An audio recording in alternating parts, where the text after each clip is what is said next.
दोस्तों, मैं काशिफ पहल करता हूं पहल भारत पर। सबसे पहले आपको दिवाली की सारी शुभकामनाएं और चिल्ड्रंस डे की सारे बच्चों को बहुत सारी ढेरों शुभकामनाएं। पर आज मेरे इस वीडियो को बनाने का मकसद किसी खास एक न्यूज़ या किसी खास बात पर रोशनी डालना नहीं है। आज मेरा मकसद भारत के पहले प्रधानमंत्री पंडित जवाहरलाल नेहरू पर हम बात करने बैठे हैं, जिनके बर्थडे के उपलक्ष्य में हम ये चिल्ड्रंस डे मनाते हैं। पंडित जवाहरलाल नेहरू को हम एक स्वाधीनता संग्राम का सेनानी के रूप में जानते हैं। हम जवाहरलाल नेहरू को पहले प्रधानमंत्री के तौर पे जानते हैं। हम जवाहरलाल नेहरू को एक राजनेता के तौर पर जानते हैं, एक स्टेट्समैन के तौर पर जानते हैं और एक बहुत ही मॉडर्न और साइंटिफिक अप्रोच रखने वाले इंसान और वर्ल्ड लीडर और एक लेखक के तौर पर जानते हैं। लेकिन जवाहरलाल नेहरू में कुछ व्यवहारिक भी ऐसी चीजें थी जो उस वक्त के, अगर आप सारे लीडरान को देखिए जो कलेक्टिवली उस जमाने में जो बड़े बड़े लीडर्स थे, सारे के सारे जिनके साथ नेहरू के कई बार कई मतभेद हुए और जिंदगी भर रहे, लेकिन उन्होंने जिसमें खासकर सरदार वल्लभ भाई पटेल, जीबी पंत, ऐसे और भी नेतागण हैं जिन्होंने नेहरू के कई बातों को, डॉक्टर राजेंद्र प्रसाद जो हमारे पहले राष्ट्रपति भी थे, उनमें कई बातों में खासकर जो धार्मिक किस्म से जुड़े मामले होते थे उसमें अक्सर उनके नेहरू से मतभेद हो जाती थी। लेकिन इन सब लोगों ने पंडित जवाहरलाल नेहरू को देश का सबसे पहला प्रधानमंत्री मानने में अपनी तरफ से कोई एतराज नहीं जताया। राजेंद्र प्रसाद के खत, सरदार वल्लभ भाई पटेल के खत इस बात के गवाह हैं। आप जहां भी देखना, सरदार वल्लभ भाई पटेल कहते हैं कि नेहरू के अंडर में काम करना, एक इतने जोशीले देशभक्त के अंडर में काम करना एक ऐसा है जैसे लग रहा है कि हम एक देश को एक बहुत आगे बढ़ी हुई योजनाओं के साथ और बहुत ही एडवांस होने वाले देश के रूप में देख रहे हैं। तो कभी भी किसी ने नेहरू की, हाँ मतभेद तो होती ही हैं, नीतियों की में खुद के देखने में, नजरिए में तो फर्क होता ही है। तो अब हम बात करेंगे पंडित जवाहरलाल नेहरू जो आज की ही तारीख यानी 14 नवंबर की 1889 को वो इलाहाबाद में पैदा हुए थे, जिसको अब प्रयागराज नाम दे दिया गया है। उस जमाने में वो इलाहाबाद था और वहां नेहरू जी जब मोतीलाल नेहरू के घर पे पैदा हुए तो उनके जो घर का माहौल था वो काफी पढ़ा लिखा लर्नड फैमिली का था। कश्मीरी ब्राह्मण फैमिली थी जो बेसिकली वो कश्मीरी पंडित थे और वहां से आए थे। तो उनमें जो कल्चर था, आप देखिएगा जुबान में कश्मीरी, फारसी, उर्दू और अंग्रेजी, चूंकि उनके घर की एक ऐसी संस्कृति थी जो बन गई थी, जो डेवलप हो गई थी। इसलिए गांधी जी ने एक बार कहा भी था कि वो हमारे बीच अकेला अंग्रेज है। तो जवाहरलाल नेहरू की वही परवरिश हुई। फिर वो इंग्लैंड चले गए पढ़ने के लिए, हैरो में उन्होंने पढ़ाई की। उसके बाद वो फिर वहां से कैम्ब्रिज भी चले गए और उनके वहां से वो बैरिस्टर बनकर लौटे और फिर जो वो भारत के स्वतंत्रता संग्राम में ऐतिहासिक रूप से जुड़ गए और महात्मा गांधी के आने के बाद वो उनसे बहुत प्रभावित हुए। शुरू में उन्होंने गांधी जी में कुछ कमियां देखी थी, लेकिन जैसे जैसे वो गांधी को जानते गए और जितना जानते गए वो उतना उनको मानते गए। फिर वो गांधी जी के साथ जुड़े और कई बार ये बात उठती है, कई बार कुछ लोग कहते हैं कि पंडित जवाहरलाल नेहरू और सरदार वल्लभ भाई पटेल के बीच बहुत मतभेद था। याद रखिए, उनके बीच मतभेद था, मनभेद नहीं था। जब बाबू की मृत्यु हुई तो नेहरू और पटेल दोनों एक दूसरे का हाथ पकड़कर रोने लगे और कहने लगे कि अब हम अनाथ हो गए। ये बातें आपको लोग कम बताएंगे कि नेहरू को पटेल ने हमेशा ही एक तरफ अपने दोस्त, कभी अपने छोटे भाई और कभी अपनी कुलिक की तरह हमेशा ही सही गाइडेंस दी और नेहरू हर जरूरत पड़ने पर उनकी हर बात को मानते थे। लेकिन आपको पता है, ये सब के सब बहुत बड़े नेता थे। सबकी एक अपनी सोच थी, एक अपना विजन था। सबको मॉडर्नाइजेशन को, देश राष्ट्रीयता को, नेशनलिज्म को, देशभक्ति को देखने का अपना नजरिया था और जो लाजवाब था और कोई किसी पर किसी तरह का तंज नहीं करते थे।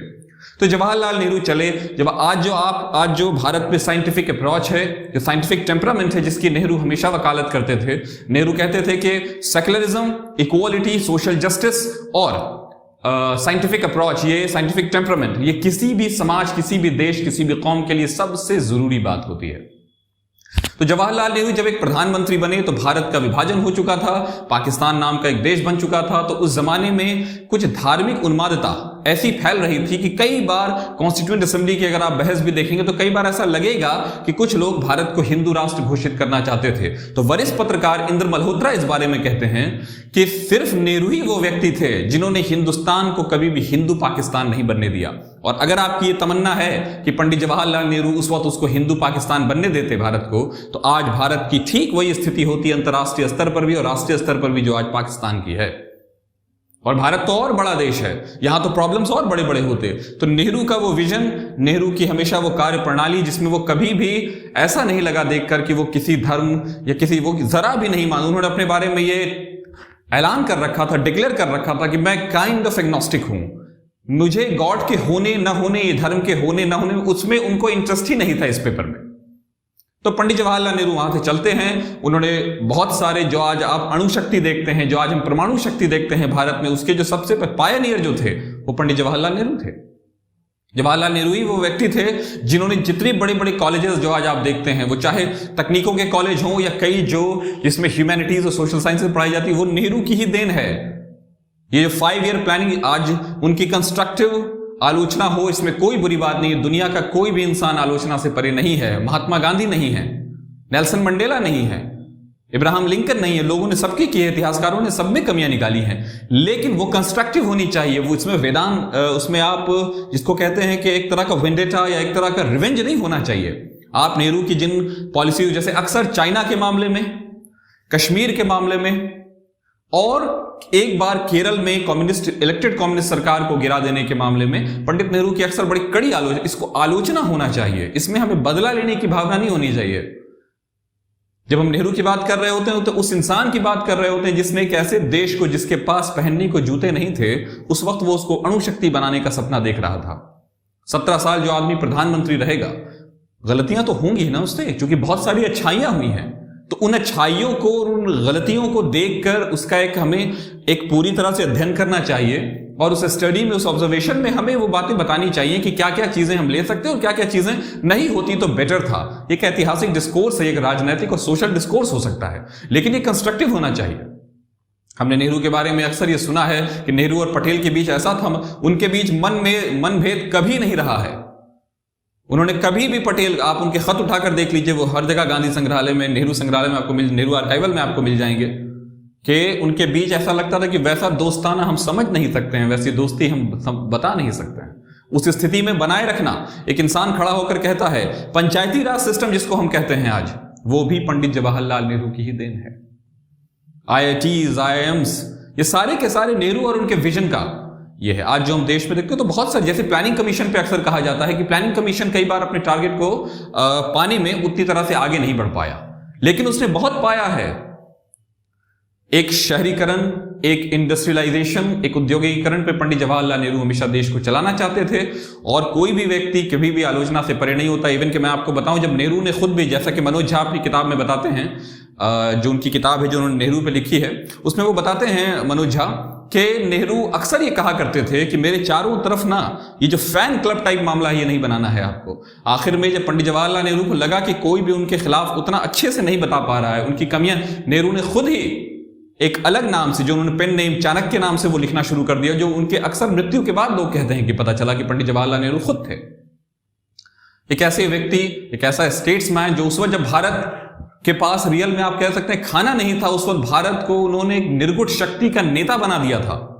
एक तरफ रूस था, यानी कि USSR, एक तरफ अमेरिका था, यानी कि संयुक्त राज्य America, United states of America, और एक तरफ भारत था।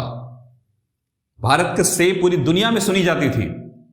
यह ऐतिहासिक तथ्य है, ऐतिहासिक सच्चाई है। आज के नेताओं को जरूरत है, आप देख लीजिए नेहरू की खासियत, नेहरू का जो एक उनकी जो उनमें जो एक खास किस्म की जो आप समझ सकते हैं लीडरशिप क्वालिटी थी, वो ये कि उनके कैबिनेट में एक ही वक्त में मौलाना अबुल कलाम आजाद, श्यामा प्रसाद मुखर्जी और डॉक्टर बाबा भीमराव अंबेडकर थे। ये कैसी बात है, ये एक ऐसे व्यक्ति की कहानी है। उस कैबिनेट को मिलाइए और आज आपकी कैबिनेट में देखिए क्या हो रहा है।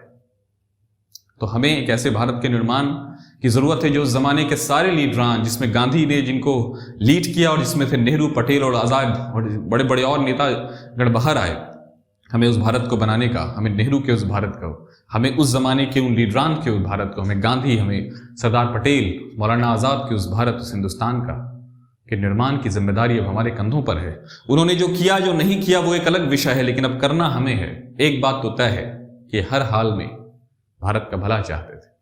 तो दोस्तों, आज नेहरू जयंती के अवसर पर मैं आप सबको बहुत बहुत मुबारकबाद देना चाहूँगा। जो मैंने शुरू में भी दीपावली की भी आपको शुभकामनाएं दी हैं, उसके बाद जो बच्चे हैं जो उनको चिल्ड्रंस डे की यानी कि बाल दिवस की और हमारे देश के पहले प्रधानमंत्री के तौर पर जवाहरलाल नेहरू की बरसी। और मैं आपको बताऊं कि नरेंद्र मोदी ने भी, माननीय प्रधानमंत्री नरेंद्र मोदी ने भी आज एक ट्वीट करके उनको विनम्र श्रद्धांजलि दी है।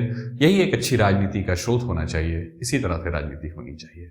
राजनीति में मतभेद को जरूर जगह होनी चाहिए, लेकिन मनभेद को नहीं होनी चाहिए। नमस्कार।